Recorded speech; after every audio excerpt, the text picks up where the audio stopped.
రాధా, ఏంటి నువ్వు చేసిన పని? ఎందుకు ఇలా ప్రవర్తిస్తున్నావు? నా పిల్లని గ్రోవి ఎందుకు తీసుకున్నావు? మరి ఇంకేం చేయాలి?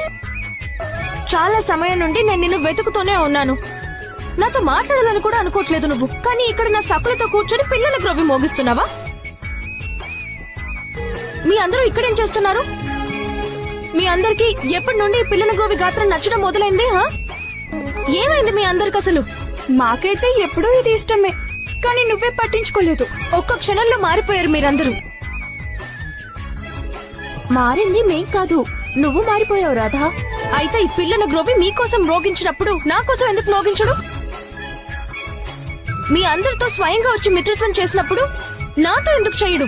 ఎవరితో మిత్రత్వం చేసుకోవాలా, ఎవరితో మిత్రత్వం చేయకూడదు, అది నా వ్యక్తిగత నిర్ణయం. ఆపు, చాలా ఎక్కువ చేస్తున్నావు నువ్వు. లేదా స్మరిస్తూ ఉండు.